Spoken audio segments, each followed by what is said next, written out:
아멘.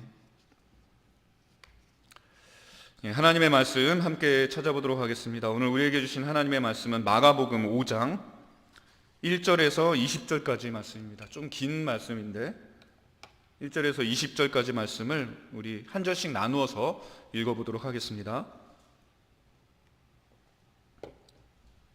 먼저 제가 1절을 읽겠습니다. 예수께서 바다 건너편 거라사인의 지방에 이르러 배에서 나오심에 곧 더러운 귀신 들린 사람이 무덤 사이에서 나와 예수를 만나니라. 그 사람은 무덤 사이에 거처하는데 이제는 아무도 그를 쇠사슬로도 맬 수 없게 되었으니 이는 여러 번 고랑과 쇠사슬에 매였어도 쇠사슬을 끊고 고랑을 깨뜨렸음이러라. 그리하여 아무도 그를 제어할 힘이 없는지라. 밤낮 무덤 사이에서나 산에서나 늘 소리 지르며 돌로 자기의 몸을 해치고 있었더라. 그가 멀리서 예수를 보고 달려와 절하며 큰 소리로 부르짖어 이르되 지극히 높으신 하나님의 아들 예수여, 나와 당신이 무슨 상관이 있나이까? 원하건대 하나님 앞에 맹세하고 나를 괴롭히지 마옵소서 하니, 이는 예수께서 이미 그에게 이르시기를 더러운 귀신아 그 사람에게서 나오라 하셨음이라.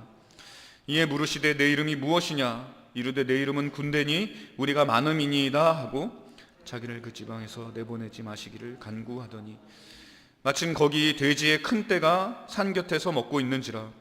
이에 간구하여 이르되 우리를 돼지에게로 보내어 들어가게 하소서 하니, 허락하신데 더러운 귀신들이 나와서 돼지에게로 들어가매 거의 2,000마리 되는 떼가 바다를 향하여 비탈로 내리다라 바다에서 몰사하거늘 도망하여 읍내와 여러 마을에 말하니 사람들이 어떻게 되었는지를 보러 와서 예수께 이르러 그 귀신 들렸던 자 곧 군대 귀신 집혔던 자가 옷을 입고 정신이 온전하여 앉은 것을 보고 두려워하더라. 이에 귀신 들렸던 자가 당한 것과 돼지의 일을 본 자들이 그들에게 알리매 그들이 예수께 그 지방에서 떠나시기를 간구하더라. 예수께서 배에 오르실 때에 귀신 들렸던 사람이 함께 있기를 간구하였으나 허락하지 아니하시고 그에게 이르시되 집으로 돌아가 주께서 내게 어떻게 큰 일을 행하사 너를 불쌍히 여기신 것을 내 가족에게 알리라 하시니, 그가 가서 예수께서 자기에게 어떻게 큰 일을 행하셨는지를 데가볼리에 전파하니 모든 사람이 놀랍게 여기더라. 아멘. 오늘 말씀 가지고 예수님의 가치 매김이라는 제목으로 하나님 말씀 전하도록 하겠습니다. 우리 성도님들 그 정신없다는 표현 자주 들어보셨죠? 예. 우리 성도님들은 보통 어떨 때 이런 표현을 쓰십니까? 무엇에 이제 놀라거나 이제 경황이 없어서 이 앞뒤를 생각하거나 이 사리를 분별할 여유가 없을 때 이제 우리는 그 상황을 흔히 정신없다 이렇게 표현을 하죠. 비슷한 표현으로 정신이 사납다, 정신이 나갔다 이런 말들이 있죠. 제가 정신없다는 말 뜻을 나름 설명을 드렸는데 사실 이 설명이 잘 맞는지는 모르겠습니다. 무엇에 놀라거나 경황이 없어서 이 앞뒤를 생각하거나 사리를 분별할 여유가 없다. 설명이 그럴듯한가요? 제가 설교를 준비하면서 오늘 이제 그 설교 내용과 관련이 있어서 정신없다라는 단어를 검색을 해봤어요. 그랬는데 네이버 사전에 이렇게 정의가 되어 있길래 이제 가져와서 설명을 해봤습니다. 그렇게 설명을 해봤는데 사실 저도 정신없다는 말을 이렇게 설명하는 게 맞는 건가 싶어요. 오히려 정신없다고 할 때 이제 제가 떠올리는 것은 이제 저희 집에 이제 아들이 둘이 있습니다. 아들이 둘이 있는데 이제 하나가 8살이고 이제 둘째가 5살이에요. 근데 이제 얘네들이 이제 신이 잔뜩 나서 막 제 주변을 막 한참 뛰어다닐 때, 이 정도는 조금 정신 없는 거고요. 제게 또 조카가 둘이 있습니다. 조카가 둘이 있는데 이제 우리 아들들과 얘네들이 서로 죽이 되게 잘 맞아요. 그래서 얘들까지 합세해서 뛰어다니면 그때는 정신이 정말로 하나도 없더라고요. 그러면은 이제 놀랍게도 짜증이 납니다. 이 상황을 정리하고 싶고요. 힘으로라도 얘네들을 제압하고 싶어져요. 정신이 없으면 자연스럽게 그런 생각이 드는 것 같습니다. 재밌게 노는 것 같아서 이제 보기 좋은데도 그래요. 4명입니다. 4명. 제 아들 2명하고 이제 조카 2명이 뛰면 정신이 없어집니다. 근데 오늘 본문을 보시면 4명만 띄워도 정신이 없는데 수많은 귀신이 들린 자가 등장을 합니다. 근데 이 귀신들이 이 사람 마음을 어지럽히는데 그러면 이 사람은 얼마나 정신이 없었을까요? 그야말로 제정신이 아니었을 겁니다. 오늘 본문은 아주 유명한 이야기죠. 오늘 본문은 예수님께서 이제 거라사라는 지방에 가서 이제 한 미치 광인을 만나서 이제 그를 고쳐주신 이야기인데요. 이 광인은 귀신에게 심하게 괴롭힘을 당하던 사람이었는데 이제 본문 5절을 보시면 그 괴롭힘이 얼마나 심했는지 우리 5절을 한번 같이 읽어보겠습니다. 시작. 밤낮 무덤 사이에서나 산에서나 늘 소리 지르며 돌로 자기의 몸을 해치고 있었더라. 자, 보니까 이 거라사 광인이 밤낮 없이 귀신에게 시달렸다는 것을 알 수가 있죠. 그리고 무덤이나 산을 정처 없이 방황하면서 소리를 고래고래 지르고 다니고 또 돌로 자기의 몸을 심하게 자해하는 일을 반복했다 그랬습니다. 그러면 얼마나 정신이 없었으면, 그래서 얼마나 괴로웠으면 이랬겠습니까? 그러니까 그는 정말로 무섭게 귀신 들린 사람이었던 거예요. 근데 이 불쌍한 사람을 예수님께서 주목하셨습니다. 그래서 그를 주님이 구원을 해주십니다.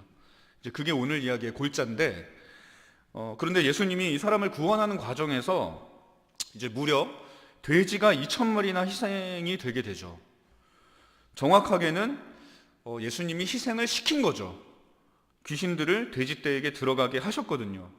그래서 이 사람이 제정신을 찾게 되는데, 그런데 이때 예수님의 이 구원 방식을 좀 주목할 필요가 있어요. 이것은 그때까지 주님이 해오셨던 축기 사역과는 사뭇 다른 접근 방식이었습니다. 주님은 그동안 축기 사역을 하시면서 귀신들을 내쫓으신 적은 있어도 다른 어디에 들어가도록 하신 적이 한 번도 없었기 때문이에요. 혹시 그런 일이 있는지 기억나시는 게 있나요? 복음서 어디에? 없으시죠? 그러니까 이런 일은 처음이라는 거죠. 그러면 왜 예수님은 일을 이렇게 처리하셨을까요? 본문에 따르면 이 귀신의 이름은 군대였습니다. 라틴어로는 레기온인데요. 레기온은 이 로마의 군대 단위에 쓰는 말인데 보통 3,000에서 6,000명 정도 이 보병과 기병으로 구성된 이 하나의 완전한 군대를 가리킬 때 쓰는 단어였다고 합니다. 그러니까 그러면 이 귀신의 이름과 또 귀신들이 돼지떼 2,000마리에 들어간 것을 볼 때 우리는 이 사람에게 들린 귀신의 수가 적어도 2,000이 넘는다. 그래서 헤아릴 수 없이 많았다라는 사실을 파악할 수 있게 되죠. 그렇다고 할 때 예수님께서 귀신의 수가 너무나 많으니까 이 귀신들로부터 다른 사람들을 보호하기 위해서 귀신들을 돼지떼에게 들어가게 하신 것일 건 아닐까, 이런 생각을 좀 해볼 수 있지 않을까요? 아무래도 수많은 귀신들을 이제 풀어놓으면 위험하잖아요. 그래서 돼지떼에게 이들을 들어가게 한 것은 아닐까, 그런 생각을 해보는 거죠. 어떻게 그럴듯하십니까? 자, 그러나 이거는 쓸만한 생각이지만 우리가 그렇다고 판단할 수 있는 부분은 아닙니다. 왜냐하면 이 본문이 이 가설을 지지해주는 단서를 전혀 주지 않기 때문에 그래요. 성경을 해석하는 데 있어서 가장 중요한 것은 언제나 본문입니다. 그래서 우리는 이 쓸만한 생각을 버리고 다른 동기를 찾아봐야 됩니다. 그럴듯하지만. 그래서 해석은 이 성경이 가는 데까지만 가야 되거든요. 그러면 본문 어디서 예수님의 동기를 찾을 수 있는 걸까요? 우리 9절과 10절 한번 보겠습니다. 9절과 10절 한번 같이 읽어볼게요. 시작. 이에 물으시되 내 이름이 무엇이냐? 이르되 내 이름은 군대니 우리가 많음이니이다 하고 자기를 그 지방에서 내보내지 마시기를 간구하더니. 자, 이 구절을 보니까 귀신들이 예수님께 뭔가를 간절히 구합니다. 애걸복걸하고 있죠. 우리를 이 지방에서 내보내지 마십시오. 이것이 이 귀신들이 예수님께 간절히 구하는 것이었어요. 그러니까 예수님께 딱 걸려서 이제 큰일이 난 것 같으니까 선처를 호소하는 거죠. 그런데 그렇게 간구하다가 갑자기 12절을 보니까 뭐가 불안했는지 우리를 돼지에게로 보내어 들어가게 하소서 이렇게 재차 간청하고 있어요. 아마 이 지방에서 내보내지 마십시오 이렇게 구했던 게 이제 여의치 않다고 여겼는지 아마도 먹히지 않는다고 생각한 것 같아요. 그래서 귀신들이 우리를 돼지에게로 보내어 들어가게 하옵소서 이렇게 처음과는 또 다르게 간청한 것이겠죠. 그런데 자, 귀신들이 이렇게 호소하니까 주님께서 어찌된 일인지 귀신들의 청을 들어주십니다. 자, 그러면 여기서 생각해 보겠습니다. 그러면 여기서는 이런 생각을 해볼 수 있죠. 그러면 주님은 귀신들이 너무나 간곡히 부탁하는 바람에 돼지들을 희생시키신 걸까요? 이 구절들만 놓고 생각해 보면 이게 굉장히 그럴듯하지 않습니까? 귀신들이 간곡하게 애걸복걸 하니까 그래서 주님이 돼지떼에게 들어가게 하셨다. 그게 동기인가? 이런 생각을 해볼 수 있는 거죠. 근데 사실은 이 그림 때문에 우리의 이해에 노이즈가 생깁니다. 예수님이 마치 귀신의 간청 때문에 일처리를 이렇게 하신 것처럼 이해가 되기 때문에 그래요. 이 구도를 가지고 상황에 들어가면 예수님은 귀신의 간구도 들어주실 정도로 자비로운 분인 것처럼 보입니다. 그러면 주님께서 귀신들이 불쌍해서, 정말로 불쌍해서 이렇게 일하신 걸까요? 아니죠. 결코 그럴 수가 없습니다. 왜냐하면 귀신들은 예수님의 긍휼을 받을 존재가 아니기 때문에 그래요. 그들은 구원을 받을 수 없는 버림받은 존재이기 때문에 그렇습니다. 그들은 지옥으로 던져졌으면 던져졌지 구원에 합당한 존재가 결코 아닙니다. 이 지옥은 긍휼이 없는 곳이라고 그래요. 하나님께서 그 자비와 은혜를 완전히 거두신 곳이라는 말이 있습니다. 생각만 해도 섬뜩합니다. 하나님의 자비가 완전히 거두어진 곳은 어떤 곳일까요? 제 상상력으로는 잘 가늠이 안 되는데 아마 상상을 초월할 거예요. 그런데 그런 곳에 합당한 존재가 귀신이에요. 그 증거가 본문에서도 엿보여요. 만약에 귀신도 긍휼의 대상이 될 수 있다고 하면 귀신들은 여기서 자기를 구원해달라고 간구했을 거예요. 그런데 그렇게 구하지를 않죠. 이거는 귀신도 자기의 신세를 안다는 뜻이죠.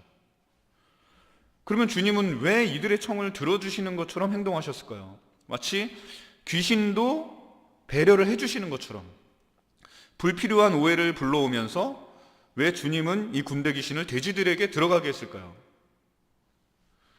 그냥 귀신들을 무적행에 들어가게 할 수 있는 분인데 실제로 누가복음에 보면 누가는 이때 이 귀신들이 무적행으로 들어가라 하지 마시기를 간구하더니 이렇게 간청했다고 기록하고 있습니다. 그럼 주님께 그런 권능이 있으시다는 거잖아요. 그게 아니더라도 그냥 처음에 이 귀신들이 간청한 데서 알 수 있는 것처럼 그 지방에서 그들을 쫓아내실 수도 있었는데 충분히 그럴 능력이 있는 분이 주님이시잖아요. 그런데 주님은 그 귀신들을 굳이 돼지들에게 들여보내서 심각한 재산 피해와 함께 큰 소동을 일으켰다는 거죠. 그래서 주님의 일처리 방식이 이상하다는 겁니다. 그래서 이 일처리에 담겨있는 의미를 우리가 깊이 탐색해 볼 필요가 있는 거예요. 여러분, 돼지 한 마리가 얼마 정도 하는지 아시나요? 제가 검색을 해봤습니다. 대한한돈협회라는 곳이 있더라고요. 거기도 들어가 봤는데 시세를 봤는데 대략 27만 원에서 30만 원 정도 된다고 해요. 한 마리가. 그러면 돼지가 2,000마리면 돼지 한 마리당 가격을 30만 원으로 치면 약 6억 원이 됩니다. 6억 원. 재산 피해액이 6억. 이거 대형 사고죠.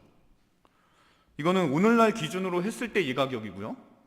아마 이 시대의 돼지의 가치는 더 높았을 거예요. 그러면 피해 규모는 훨씬 더 커지죠.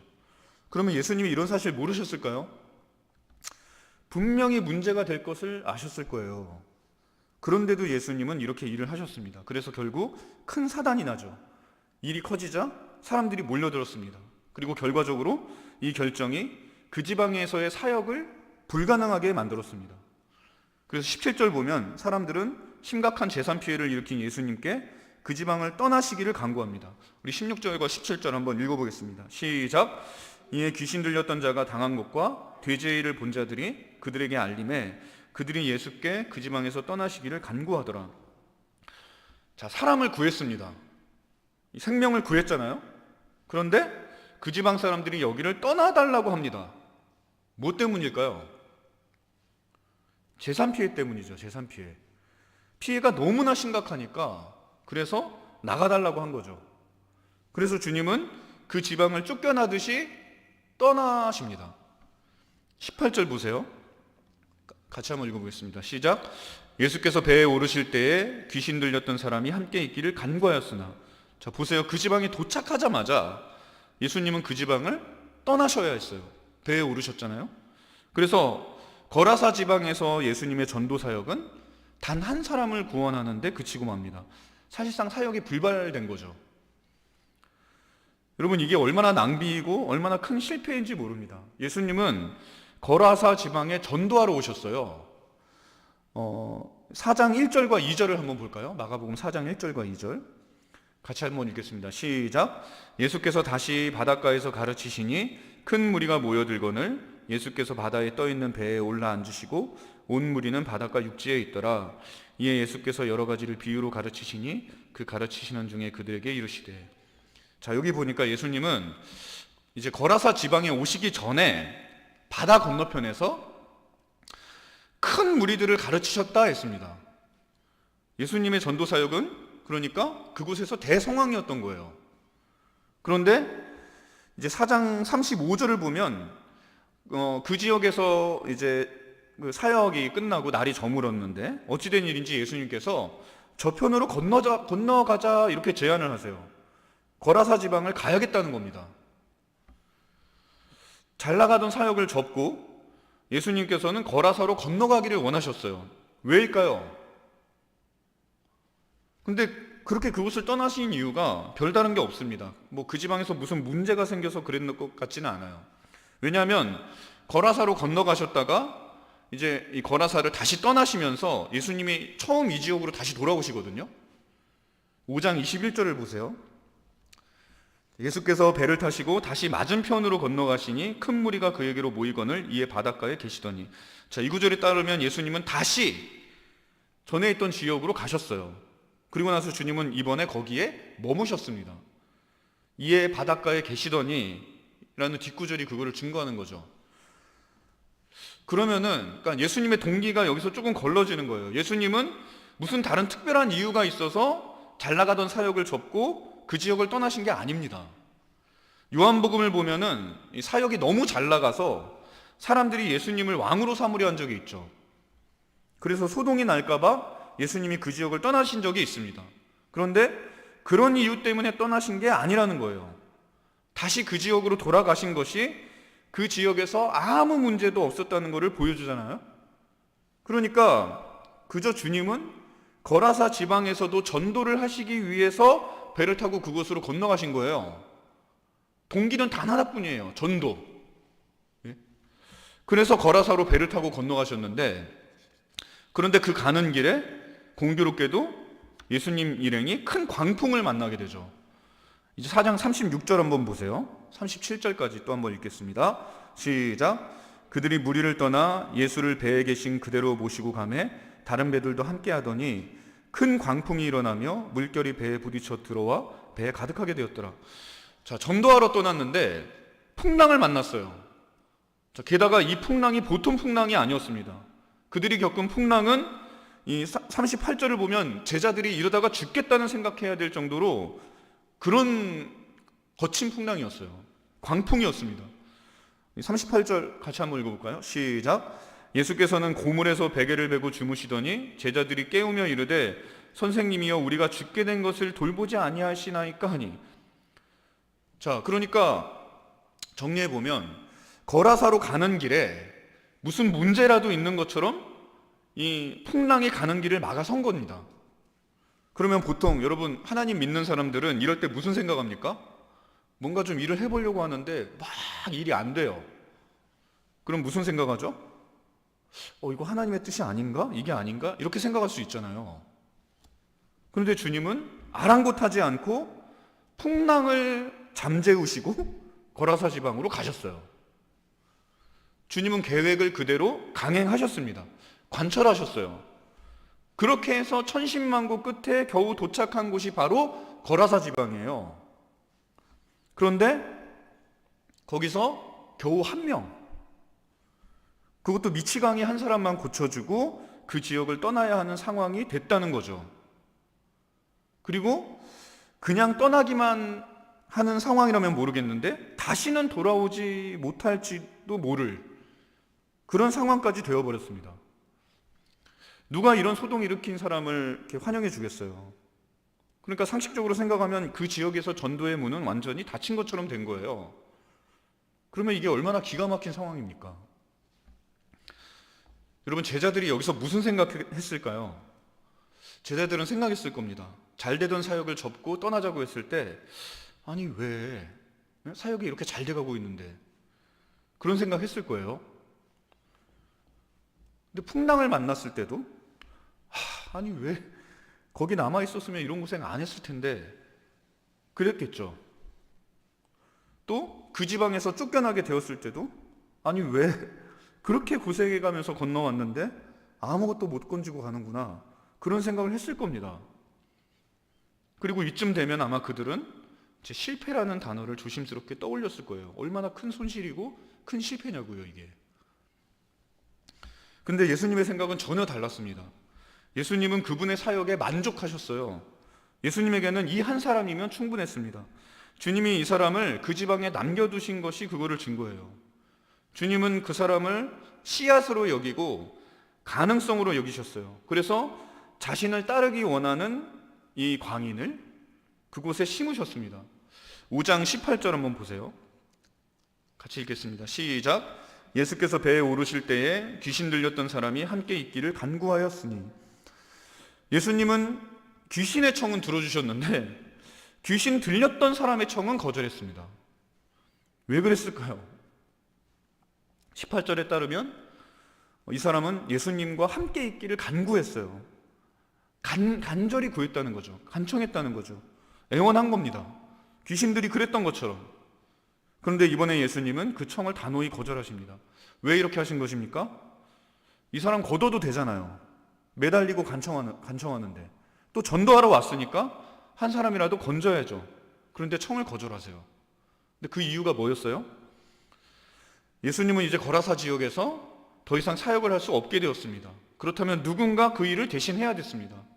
그리고 이 일에는 예수님이 고쳐주신 이 사람이야말로 적임자였습니다. 그래서 주님은 그에게 고향에 남아서 주님의 제자로 살라는 사명을 주신 거예요. 그래서 19절을 보시면 같이 한번 읽어보겠습니다. 시작. 허락하지 아니하시고 그에게 이르시되 집으로 돌아가 주께서 내게 어떻게 큰 일을 행하사 너를 불쌍히 여기신 것을 내 가족에게 알리라 하시니. 예수님은 이렇게 말씀하시며 이 거라사 광인의 간청을 결국 뿌리치셨습니다. 그러자 이제 막 제자가 된 이 거라사인은 그 말에 순종해서 그 지역에 남습니다. 서운했을 텐데, 아쉬웠을 텐데 이 간절함을 삼키고 뒤에 남았어요. 그리고 예수님 말씀하신 대로 그는 가족에게 이 일을 증거했습니다. 뿐만 아니라 데가볼리 지역 전체에 주님의 이름을 전파했어요. 그 결과 모든 사람이 이 일을 놀라워하며 예수님의 이름을 알게 되었습니다. 그래서 20절을 보시면 우리 같이 한번 읽어보겠습니다. 시작. 그가 가서 예수께서 자기에게 어떻게 큰일 행하셨는지를 데가볼리에 전파하니 모든 사람이 놀랍게 여기더라. 자, 우리 여기서 한번 아멘 한번 합시다. 아멘. 여러분, 오늘 이야기에서 예수님의 사역은요, 이 세상 관점으로 보면 실패였습니다. 주님의 결정은 이해할 수 없는 결정의 연속이었어요. 그리고 그 모든 결정의 끝에 겨우 한 사람이 있었습니다. 겨우 한 사람, 그게 전부였어요. 그러나 주님께 그 사람은 겨우 한 사람이 아니었습니다. 주님께 그 사람은 천하보다 귀한 생명이었고 어떤 대가를 치르더라도 구해야 할 가치였고 가능성이 무궁무진한 미래였습니다. 한 영혼이 천하보다 귀하다. 주님의 일련의 결정들은 한 목소리로 그거를 가리키고 있어요. 잘 나가던 사역을 접고 고생을 자처하셨으며 수많은 돼지를 희생한 이 일련의 장면들, 예수님은 이 일을 통해서 제자들이 한 영혼의 가치를 깨닫기를 원하셨습니다. 세상의 관점에서 보면 거라사 광인은 무가치한 사람이었습니다. 그는 세상이 포기한 사람이었어요. 그러나 주님의 생각은 달랐습니다. 오늘 말씀 3절과 4절 한번 보세요. 자, 그 사람은 시작. 그 사람은 무덤 사이에 거처하는데 이제는 아무도 쇠사슬로도 맬 수 없게 되었으니 이는 여러 번 고랑과 쇠사슬에 매었어도 쇠사슬을 끊고 고랑을 깨트렸음이로라. 그리하여 아무도 그를 제어할 힘이 없는지라. 거라사 광인은 사람들이 포기한 사람이었습니다. 사람들이 쇠사슬과 고랑으로 제어해 보려고 했는데 안 됐어요. 그러니까 인간의 힘은, 인간의 노력은 아무 소용이 없었습니다. 사람들이 처음부터 이 사람을 이렇게 대했을까요? 아닐 거예요. 처음에는 사람들도 이 사람을 도와주려고 하고 불쌍히 여기기도 했을 겁니다. 그런데 안 되는 거예요. 도저히 방법이 없는 거예요. 그래서 그는 버림받았고 짐승과도 같은 사람이 되었어요. 쇠사슬과 고랑으로 묶어둬야 하는 사람이 되어버렸어요. 그마저도 안 돼서 이제는 아무도 쇠사슬로도 맬 수 없게 되었으니 했습니다. 이거는 그나마 신경 써주던 사람도 그마저 없어졌다는 거죠. 그러니까 그는 모두가 포기한 사람이 되었어요. 그런데 하나님이 역사하시자 그는 가능성이 되었습니다. 그리고 하나님 나라의 천병이 되었어요. 30배, 60배, 100배 결실하는 기름진 땅이 되었다는 거죠. 좋은 땅이 되었다는 거죠. 이거는 무슨 뜻입니까? 주님이 역사하시면 무가치해 보이는 사람도 이렇게 놀랍게 쓰임받을 수 있다는 거죠. 근데 여러분, 우리는 어떻습니까? 여러분, 주님의 그런 능력 인정하고 계십니까? 주님의 이 귀한 마음을 존중하고 있습니까? 주님은 오늘 사건을 통해서 제자들과 사람들이 이거를 보기를 원하셨어요. 그래서 일부러 이런 상황 연출하신 겁니다. 일부러 한 사람을 돼지 2,000마리와 맞바꾸신 거예요. 6억 원 이상의 돈과 보란듯이 바꾸신 겁니다. 그럼 한번 생각해 보세요. 돼지 2,000마리가 막 지축을 울리면서 비탈을 내달려서 바다로 뛰어드는 장면을, 돼지를 치던 사람들이 얼마나 놀랐을까요? 아마 정말 장관이 연출됐을 거예요. 그러나 그 지방 사람들이 예수님께 그곳을 떠나달라고 한 게 정말로 전혀 이상하지 않은 겁니다. 상상해 보세요. 이 파격적인 장면을. 돼지들이 막 소리를 지르면서 막 떼지어서 비탈을 내달려서 일제히 바다로 뛰어들고, 돼지 치는 사람들은 혼비백산해서 어떻게든 돼지들을 구해보려고 막 애쓰고, 또 소식을 듣고 막 이 심각한 재산상 피해 때문에 사람들이 막 몰려들고, 그 장면을 생각해 보세요. 그리고 그 장면을 가지고 한 영혼을 보십시오. 여러분, 한 영혼이 얼마나 귀한 것입니까? 한 사람이 그렇게 중요합니다. 주님은 한 사람의 가능성을 결코 적게 여기지 않았어요. 사마리아 여인에게 복음을 전하러 일부러 사마리아 지역을 지나가신 것 생각해 보십시오. 천대받던 여인이었습니다. 무시당하던 여인이었어요. 그런 여인을 생각하셨습니다. 주님은 그렇게 한 영혼을 생각하시며 그분의 사역을 감당하셨어요. 이 마음이 그분의 일생을 관통하는 그런 마음이었습니다. 그래서 주님은 천하보다 귀한 한 영혼을 위해서 십자가까지 지신 거예요. 그런데 이런 주님의 생각과는 달리 우리는 한 사람의 가치를 그리 생각하지 않죠. 다른 사람을 가치 있게 보는 것은 둘째치고 심지어 자신에게조차 이러한 사실을 제대로 적용하지를 못합니다. 하나님이 생명을 바쳐 구한 것이 나입니다. 그런데 자신을 하찮고 연약한 시선으로 볼 때가 얼마나 많습니까? 그래서 의기소침해서 어깨를 쭉 늘어뜨리고 자신감을 잃어서 자기 삶을 부인하고, 하나님의 자녀가, 영접하는 자, 곧 그 이름을 믿는 자들에게는 하나님의 자녀가 되는 권세를 주셨으니 그랬잖아요. 하나님의 자녀가 되는 권세를 가진 자들인데, 권세 있는 자이면서 세상에서 몸살이고, 세상에서 타협하고, 세상에 휘둘리고, 엎드려서 숨어 사는, 오늘 본문을 보면 심지어 귀신도 사람의 가치를 제대로 볼 줄 알았습니다.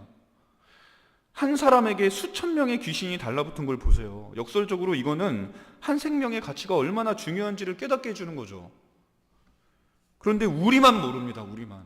예수님도 알고 귀신들도 아는 사실을 우리만. 왜 우리는 한 사람의 가치를 그렇게 생각하지 못하는 것입니까? 복음을 몰라서 그렇습니다. 우리를 향하신 하나님의 놀라우신 뜻과 계획과 마음을 알지 못해서 그래요. 십자가를 몰라서 그렇습니다.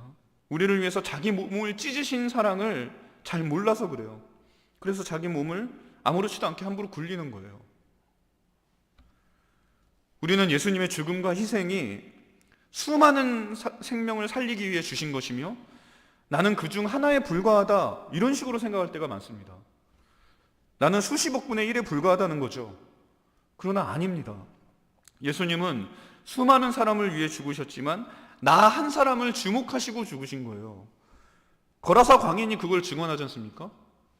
사마리아 여인이 그거를 증언하지 않습니까? 예수님 오른편에서 돌아간 강도가 그걸 증언하잖아요. 저는 이 이야기를 통해서 99마리 양 떼 놔두고 잃은 양 한 마리를 찾으러 이 험지를 떠놀던 목자의 비유가 생각났습니다. 하늘 영광을 버리고 말교 위에 누우시고 십자가까지 그 험한 길을 걸으신 주님. 우리 주님은 이렇게 한 사람 한 사람에게 참된 목자십니다. 여러분이 얼마나 가치 있는 존재인지를 알고 싶으십니까? 그러면 이 복음을 알아야 됩니다. 십자가를 알아야 됩니다. 예수를 알아야 됩니다. 그리고 그 속에 담겨있는 하나님의 사랑과 그 사랑 안에서 우리와 늘 동행하시며 우리를 목양하고 계시는 성령님의 은혜를 알아야 돼요.